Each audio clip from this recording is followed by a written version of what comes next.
أعوذ بالله من الشيطان الرجيم بسم الله الرحمن الرحيم دستور مدد يا سيدي SahibulSaif شيخ كبير رباني مدد نعت أربعين تؤزلان تخلوان ترياضان تسلك سبيل الله اللهم كلمة قوة إلا بالله العظيم طريقتنا الصبح في الخير من جميعته بسم الله الرحمن الرحيم. We should renew our faith, inshallah, first. And that will set the foundation. And we're going to ask our Shaykh, inshallah, to send us something that is going to be useful for me and for you. There's too much Malayani going on in this world right now. Everyone is saying something. That the awliya Allah, they start to pull themselves back from talking. So we're asking. He is the one who's going to give. He takes and then he gives according to what is necessary for us. That is one of the functions and one of the roles of the Holy Prophet ﷺ, the one who distributes. And the one who understands this protocol is going to go to the one who is going to distribute these blessings. You may go to Allah and Allah will say, yes, but I've given that one to distribute. You're coming to me directly? Why are you coming to me directly? You go and you work in a factory or in an office. Do you go to the CEO directly and say, I want to get paid? What happens if you do that? He may fire you. But the CEO is going to say from time to time, anything you need, you can come and you can speak. Anything that you're going to say, feel free. But you know as a worker in this world that there is someone who is above you. And that is the one who is responsible to give, to take from the one that's higher and to give to us. So let us renew our faith, inshallah, saying, Ashhadu an la ilaha illallah wa ashhadu anna Muhammadan abduhu wa rasuluhu sallallahu alayhi wa sallam. With this foundation, inshallah, we can step on firmly. And we're asking our Shaykh, inshallah, to send us what is necessary for us in these days. Alhamdulillah, shukr. We are saying endless shukr to Allah subhanahu wa ta'ala, our Lord, that He has given us everything that we want, everything that we need, everything that we can imagine, and everything that we cannot imagine. He has created for us. Allah subhanahu wa ta'ala, in reality, He has created everything for man. The paradises is created for man. The hells is created for man. The worlds, they are created for man. The 7 earths and 7 skies, they are created for man. All 18,000 alams, they are created for man. Because Allah subhanahu wa ta'ala is not in need of anything. He did not create this because He is in need of it. Science is now saying everything that is in creation is in us physically. They say half of the periodic table, you know the periodic table? Speaking to, mashallah, very intelligent murids. Your hydrogen, your oxygen, all your elements, they say half of it is in you. It's not half. Everything is in you. They haven't discovered it yet. You think that table is all that there is? There is more. They didn't discover that yet. And everything is also in you. As Hazrat Ali Karamallahu Wajha is saying, every disease is in you. In you. It's also every medicine. Paradise is in you. The hell is also in you, coming from you. The book, the manifest book, the open book, Kitabul Mubin, it is also in you. It is written. But man, he needs to reflect. He needs to think, to understand that everything is in him, and Allah subhanahu wa ta'ala has created everything for him, and everything is a reflection of man, and man is a reflection of Allah. There's a very big wisdom, a very big secret that is in there. But he needs to reflect, he needs to think, because Allah subhanahu wa ta'ala did not create any creature that is capable of reflecting, that is capable of coming closer to Allah subhanahu wa ta'ala. Every creature that he has created, they know their station. They cannot go one step back, they cannot go one step forward. Everything Allah subhanahu wa ta'ala is saying we have created in their own orbits. And if they start to move just a little bit more, everything will come crashing down. The angels, Allah has not created them to know Him. The animals, Allah has not created them to know Him. But every one of them, they are holding on to something that is in this vast, you cannot imagine kind of creation that is so huge and so powerful, yet it is so delicate. Everything is so delicate, more delicate than a spider's web, showing the latif, the lutuf of Allah subhanahu wa ta'ala. And nothing that is in this creation, they will go out of their way, outside of their creation, to disturb this balance and to destroy it. Their power to destroy and to restore. That power that is to understand and to see and to participate. That power to move beyond the orbits is only given to Hazrat Insan. And Allah subhanahu wa ta'ala has given that power to Hazrat Insan. وَلَقَدْ كَرَمْنَا بَنِي Adam, the honor. And we have honored the children of Adam, that He's not saying we have honored the angels or the animals. So mankind now, Allah has given us the ability now to move, to reflect, to go beyond our physical senses. That any way that you are going to reflect, you are going to move beyond where you are. You will never get stuck, you'll never go behind.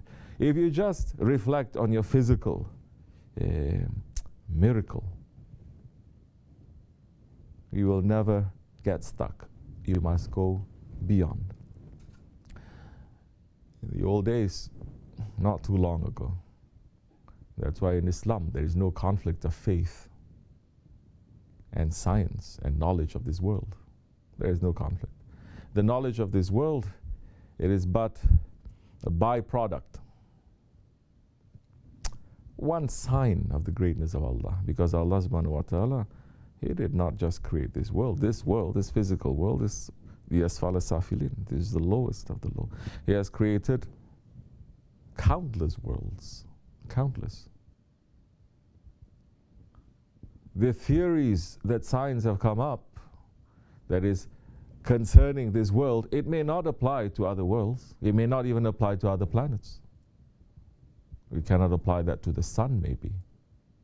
Then what? Then what? And in this reflection, mankind must, at every turn, knowing that this is the lowest of the low, and there is higher and higher and higher worlds, and beyond that, and beyond that is the world, Alam of Malakut, the world of the power of Allah, and beyond that, the power, the world of the power of the Prophet ﷺ, that is also there. Beyond that is the power of Allah. Now mankind would never say, then, I think, therefore I am. He will never say, because I'm thinking and I'm knowing all this, therefore I'm existing. No. Then more he looks, whether inside into the human body, into the makeup physically of into the blood cells, into the human cells, more he looks in, more he discovers that the worlds within worlds within worlds within worlds. And he's going to say Subhanallah. At every turn he has to say Subhanallah. How my Lord, how great my Lord is. And every turn that he sees outside of himself, his physical self, outside, and he's going to look to the seas and to the deserts and to the skies and to the mountains and beyond. The only conclusion that he has to come is to say, Subhanallah. All glory, all greatness is to Allah. And who am I? Who am I? And the believer at that time is going to understand a little bit of that prayer of Yunus alayhi salam. There is no Lord but you. No Lord but you. All glory is to you. And I am one of the oppressors. Because that story is telling us we are always running away. That story of Yunus alayhi salam, that he was giving the message to his people and the people commit so much cruelty to him. Yunus alayhi salam, he did not go to bring the people to dunya or to their desires. He's teaching them about their Lord. He's teaching them, he's bringing them La ilaha illallah. He's not teaching them how to worship himself, hasha, or how to saying to the people, you have to serve me, you have to love me, you have to do this. Nothing. They're not in need of that, the prophets, because they have Allah. Why are they in need of that? So if anybody also thinks that the saints and the sheikhs, that they need anyone, that's a big problem now. Because they have the owner of all dominions. We have our Shaykh. What are we in need of anything else? And so Yunus alayhi salam, he was bringing them La ilaha illallah, teaching them that. But they commit cruelty to him. They oppressed him. He didn't oppress them.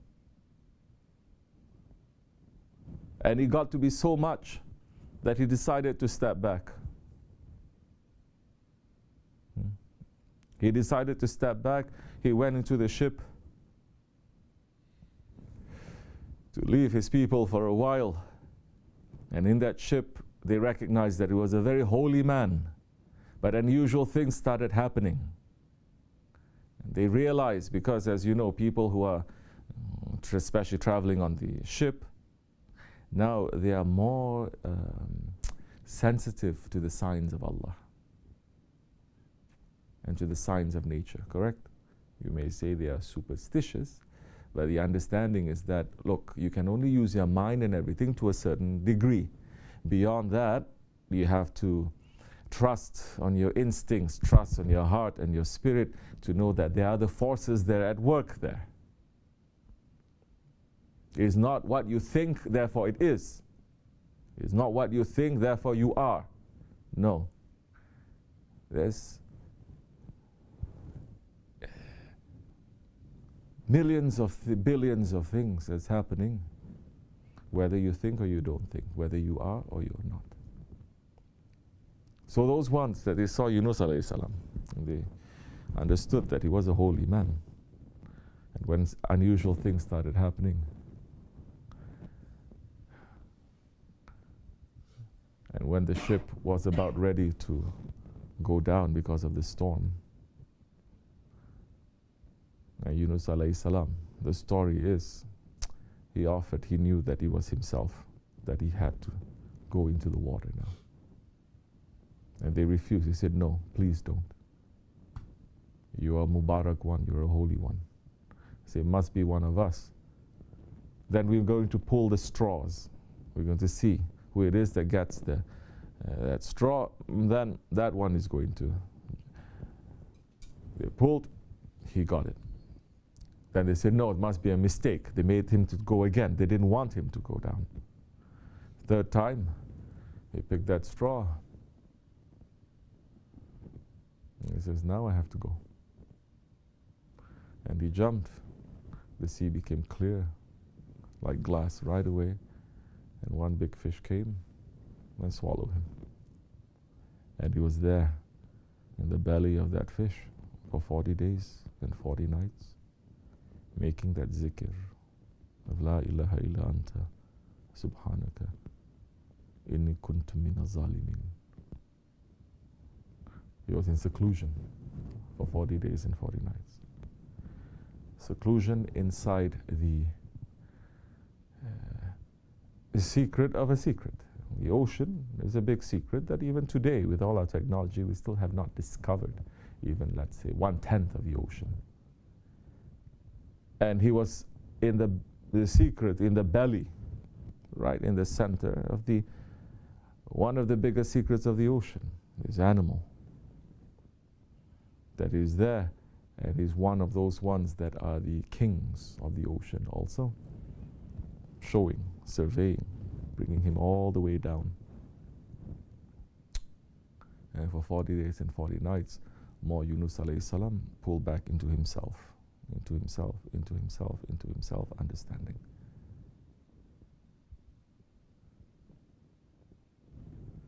This is a lesson for us. When the time came, he came out, the dolphins, they came and they brought him to safety. That's why dolphins, they are very blessed in Islam. It is haram to eat them. You can try, you will die too. You're going to get cursed dunya and akhirat, because their flesh has certain toxins that they're not designed for you to eat. You don't have to eat everything. It's showing again your shaitanic ego. La ilaha illa anta subhana in kuntu min zalimin. Showing us now how, when we're running away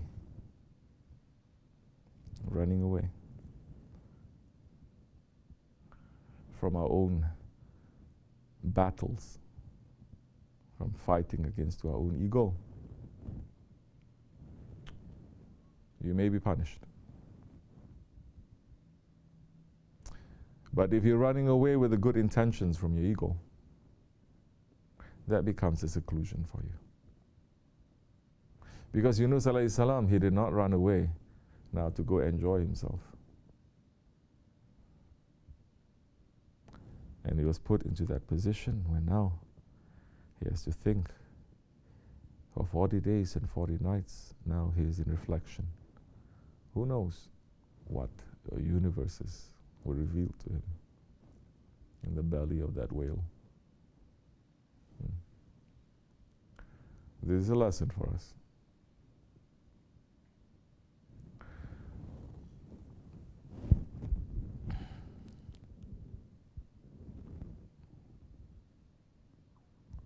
For the believer, wherever you turn, you see the face of Allah. Wherever you turn and you see, especially Allah's creation, nature, that was here thousands of years. Scientists want to say millions and billions and trillions of years, yes. Before us, before this present Adam, yes.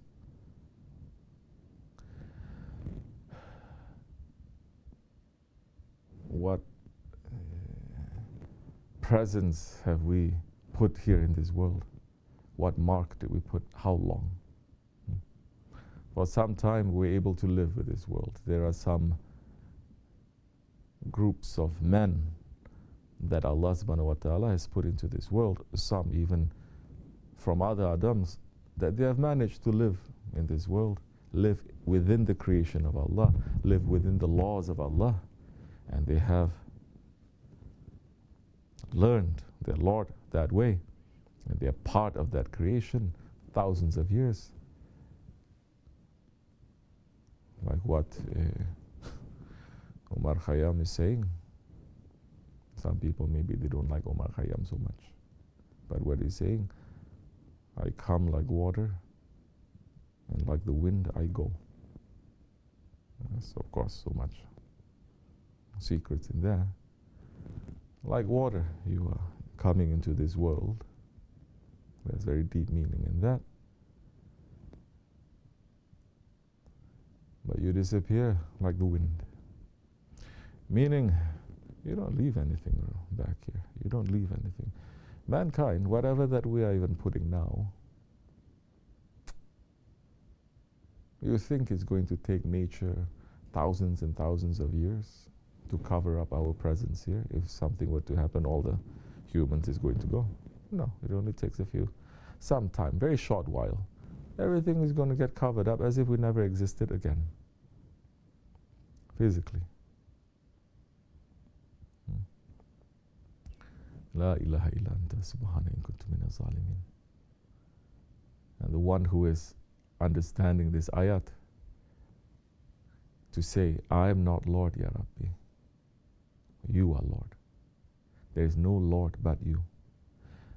And when I look into this nature, and I understand you are Lord, you are ruling, and I can never understand this. And the shaitan in me is going to say, take this, this is yours. Take this, destroy this, put your flag there, climb this, discover everything. But what are we discovering now? With our ego, that modern man has been trying to discover this world. What has he discovered? He's discovering more and more that he doesn't understand. He's discovering more and more that all the things that he's discovered before, it is only just a fraction of the knowledge that is there.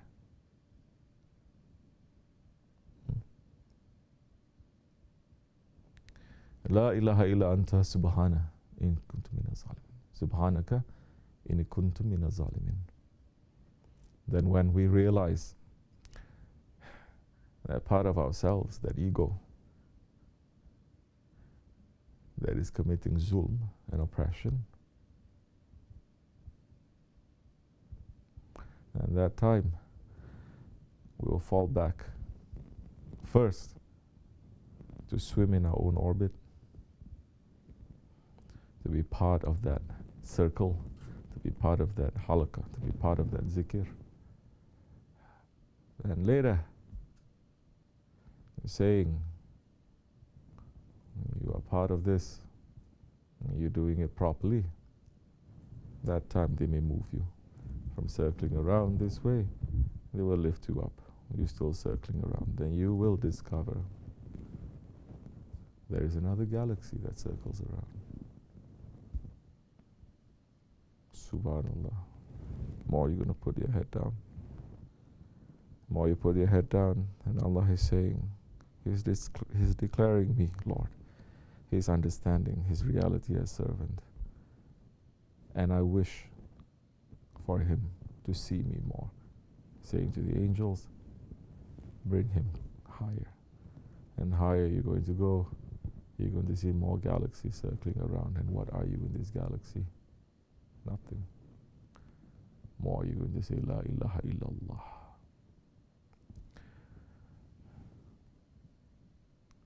Allah is not making it difficult for mankind to know Him. Allah is not making it impossible for mankind to know Him. Allah is showing again and again the Quran Kareem. Even if you have no knowledge,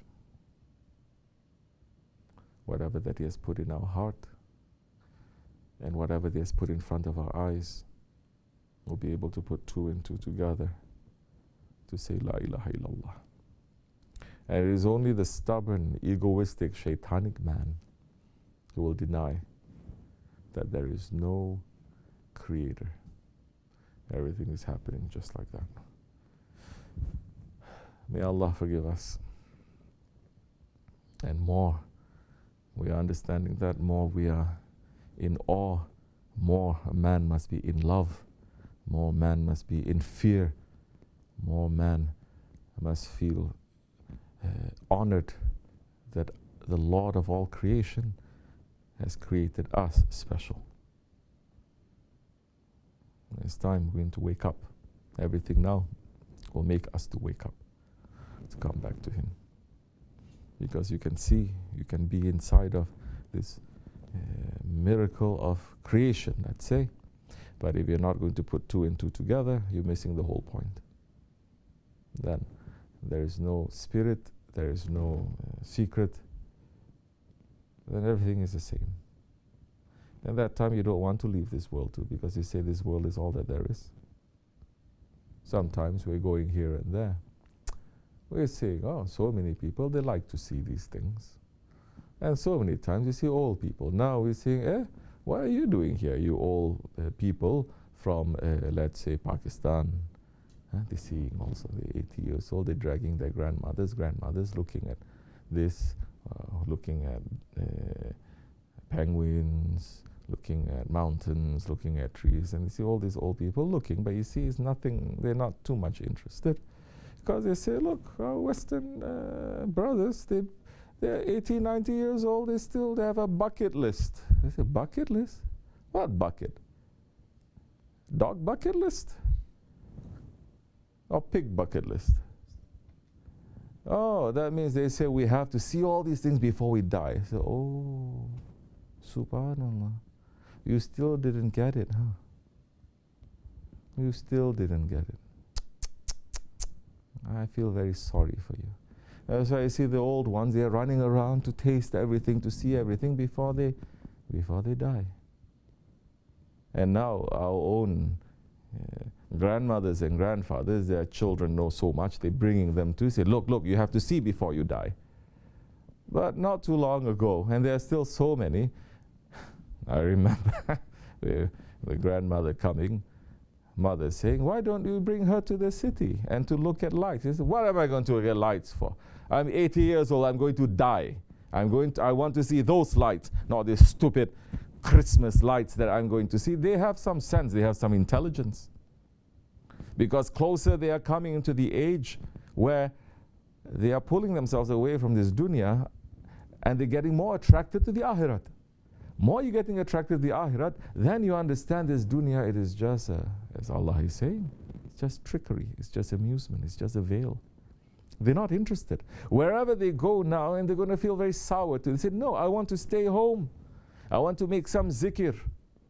I want to worship more. Then I want to be with my Lord. Those ones who are going to so much tours here and there. What happened? Because now, when they treat their Hajj, when they treat their Umrah, when they treat their Ziyarat as vacations, meaning wrong intentions going, wrong actions when they are there, wrong thoughts when they are there and they come back, now they're going to treat everything now as a vacation. They say we need more vacation, because the spirit is not satisfied. Because you're not trying to satisfy the spirit, you're trying to satisfy the ego. And the ego is never satisfied. That's why we see some people, they even go inside the tomb of the Prophet ﷺ, special tours now. They pay a lot of money. Some big sheikh with some pull here and there. They say, oh, the Saudis, they're not Wahhabis. They brought me into the tomb. You see, they like me. And they like Prophet. I say, you idiot, you're not understanding. Same way that they are taking tourists' money to bring you to the tomb, same way now they're turning the whole of Hijaz now into a tourist trap. Because they're saying, 20 million people coming into the Hijaz, how much money we're going to make now. Now, what we're going to do, since people are coming for the Hajj anyway, and we tested through all these years, through all the Starbucks and Victoria's Secrets and what is that chicken? Bros chicken in Mecca and Medina. All this dunya, all these idols, like it is during the Jahiliyyah time, they go through all those idols before they go to the Kaaba.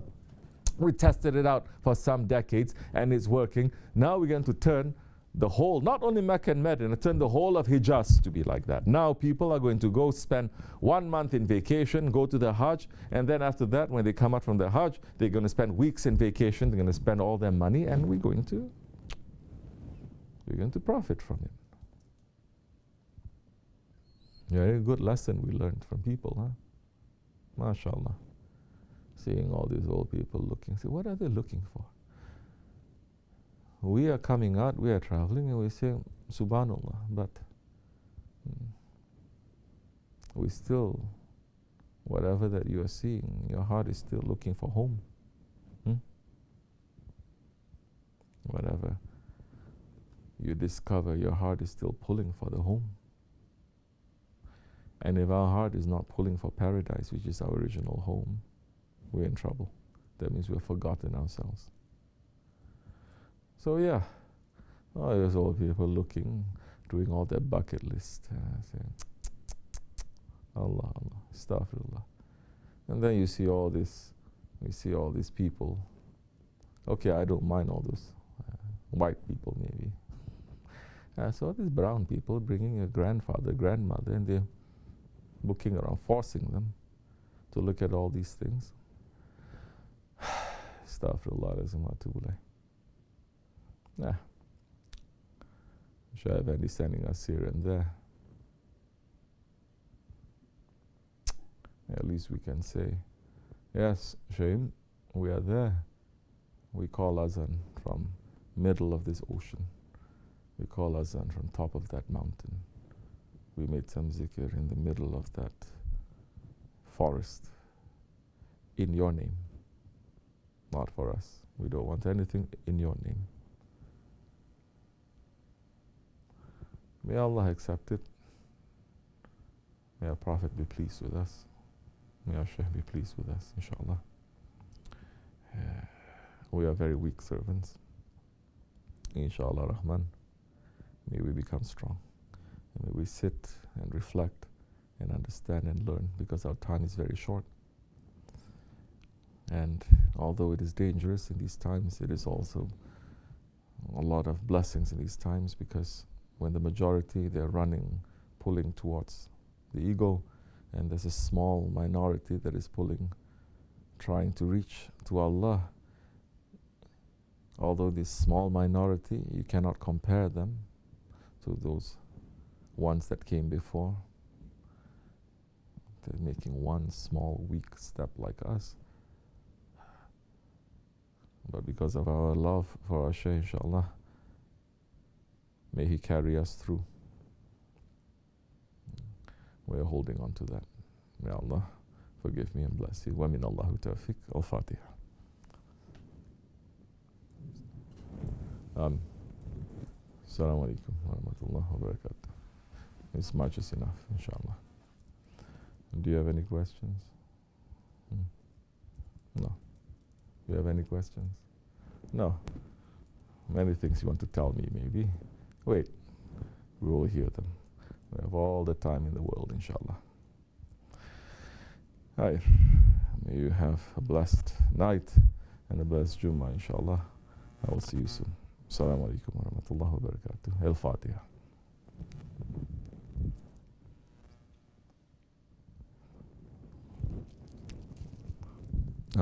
Assalamu alaikum.